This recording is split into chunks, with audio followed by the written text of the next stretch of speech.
Hello everyone, welcome to my channel. ఈరోజు మనం ఈ వీడియోలో పైథాన్ అంటే ఏంటి, పైథాన్ని యూజ్ చేసుకుని బిల్డ్ చేసిన కొన్ని యాప్స్ ఏంటో, పైథాన్ యొక్క చరిత్రను, అలాగే 2023లో పైథాన్ని ఎందుకు నేర్చుకోవాలో తెలుసుకుందాం. ప్రోగ్రామింగ్ లాంగ్వేజ్ అంటే ఏంటో ఐడియా లేకపోతే నేను దాని గురించి ఒక సెపరేట్ వీడియో చేశాను. ఆ వీడియో లింక్ని పైన ఐ బటన్ మరి కింద డిస్క్రిప్షన్లో ప్రొవైడ్ చేశాను. ఆ వీడియో చూస్తే మీకు ప్రోగ్రామింగ్ లాంగ్వేజ్ గురించి మీకు ఒక ఐడియా వస్తుంది. ఫస్ట్, పైథాన్ గురించి తెలుసుకుందాం. పైథాన్ ఒక general purpose, high level, object oriented programming language. ఈ టర్మ్స్ మీకు కొంచెం కొత్తగా అనిపించొచ్చు, కానీ దీని గురించి గా చెబుతాను. జనరల్ పర్పస్ అంటే పైథాన్ ఒక సింగిల్ డొమైన్లోనే కాదు, డిఫరెంట్ డొమైన్స్లో యూజ్ చేస్తారు. Like web development, data analysis, data science and artificial ఇంటెలిజెన్స్లో యూజ్ చేస్తారు. అందుకే పైథాన్ని జనరల్ పర్పస్ ప్రోగ్రామింగ్ లాంగ్వేజ్ అని అంటారు. హై లెవెల్ అంటే హ్యూమన్ రీడబుల్ లాంగ్వేజ్ అని అర్థం. పైథాన్ హ్యూమన్ లాంగ్వేజ్ కి దగ్గరగా ఉంటుంది, అలాగే ఈజీగా అర్థమవుతుంది. ఆబ్జెక్ట్ ఓరియెంటెడ్ అంటే పైథాన్లో ప్రతి ఒక్కటి ఆబ్జెక్ట్. పైథాన్ లాంగ్వేజ్లో ఊప్స్ కన్సెప్ట్ ఉంటుంది. ఊప్స్ అంటే ఆబ్జెక్ట్ ఓరియెంటెడ్ ప్రోగ్రామింగ్. ఈ ఊప్స్ కన్సెప్ట్లో కొన్ని ప్రిన్సిపల్స్ ఉంటాయి, like encapsulation, abstraction, inheritance and polymorphism. ఈ టర్మ్స్ మీకు కొంచెం కొత్తగా అనిపించొచ్చు, కానీ మనం నీటి గురించి నెక్స్ట్ అప్కమింగ్ వీడియోస్లో క్లియర్గా డిస్కస్ చేద్దాం. పైథాన్ని యూజ్ చేసి బిల్డ్ చేసిన కొన్ని పాపులర్ యాప్స్ చూద్దాం. Instagram, Spotify, Uber. అలాగే పైథాన్ని యూజ్ చేసే బిల్డ్ చేసిన కొన్ని ఏఐ యాప్స్ చూద్దాం. ChatGPT, Google assistant, Apple Siri. Python యొక్క హిస్టరీని చూద్దాం. పైథాన్ని గైడో వాన్ రోసమ్ క్రియేట్ చేశాడు.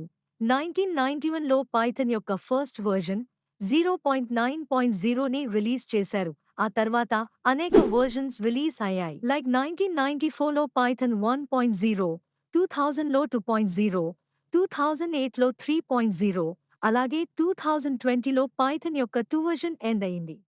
చివరిగా పైథాన్ను 2023లో ఎందుకు నేర్చుకోవాలో చూద్దాం.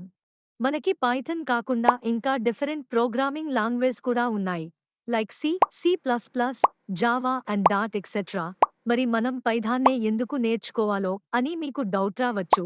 నేను ఈ విషయాన్ని ఒక చిన్న ఎగ్జాంపుల్తో ఎక్స్ప్లెయిన్ చేయడానికి ట్రై చేస్తాను. మనం పాస్ట్ 3 ఇయర్స్ నుంచి ఏఐ ఎంత ర్యాపిడ్గా గ్రో అవుతుందో చూస్తున్నాము. లైక్ చాట్ జీపీటీ మనం ఇచ్చిన టెక్స్ట్కి most of the time short and relevant answers ఇస్తుంది. అలాగే టెక్స్ట్ నుండి ఇమేజ్ ఎలా జనరేట్ అవుతుందో కూడా చూశాము. మీరు చూస్తున్న ఈ వీడియోలో ఆడియో అండ్ వీడియో కూడా ఏఐ ద్వారా జనరేట్ చేయబడ్డాయి. అవును, మీరు విన్నది నిజమే. ఈ వీడియో ఒక్క ఏఐ జనరేటెడ్ వీడియో. ఈ వీడియో కనుక మీకు నచ్చినట్లు అయితే లైక్ చేయండి, మీ ఫ్రెండ్స్కి షేర్ చేయండి, అలాగే సబ్స్క్రైబ్ చేసి పక్కన ఉన్న బెల్ ఐకాన్ని ప్రెస్ చేయడం మర్చిపోకండి. మీరు చేసే ప్రతి ఒక్క లైక్ అండ్ షేర్ ఈ వీడియో ఎక్కువ మందికి రీచ్ అవ్వడానికి ఉపయోగపడుతుంది. అలాగే ఇంకా మరిన్ని వీడియోస్ చేయడానికి మాకు కూడా ఒక మోటివేషన్ ఉంటుంది. ఈ ప్రతి ఒక్క ఏఐ అప్లికేషన్ పైథాన్ యూజ్ చేసే డెవలప్ చేస్తారు. పైథాన్ ఏఐ డెవలప్మెంట్లో క్రూషల్ రోల్స్ ప్లే చేస్తుంది. ఏఐ ఐటీ సెక్టర్లోనే కాదు, ఇంకా చాలా డిఫరెంట్ ఫీల్డ్స్ అండ్ సెక్టర్స్లో యూజ్ చేస్తారు. లైక్ ట్రాన్స్పోర్టేషన్ సెక్టర్లో ఏఐ యూజ్ చేశారు. టెస్లా సెల్ఫ్ డ్రైవింగ్ కార్స్లో ఆటోపైలట్ సిస్టమ్ని పైథాన్ని యూజ్ చేసి డెవలప్ చేశారు.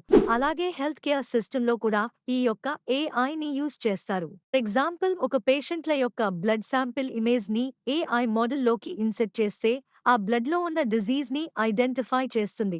అలా చాలా డొమైన్స్లో ఈ యొక్క ఏఐని యూజ్ చేస్తారు. సో దీన్ని బట్టి మనం చూసుకుంటే నెక్స్ట్ అప్కమింగ్ ఇయర్స్లో ఏఐ ఎంత ర్యాపిడ్గా గ్రో అవుతుందో చూడొచ్చు. సో 2023 ఆన్ నెక్స్ట్ అప్కమింగ్ ఇయర్స్లో మనం ఈ ఏఐ కాంపిటీషన్లో స్ట్రాంగ్గా నిలబడాలి అంటే పైథాన్ నేర్చుకోవడం మస్ట్.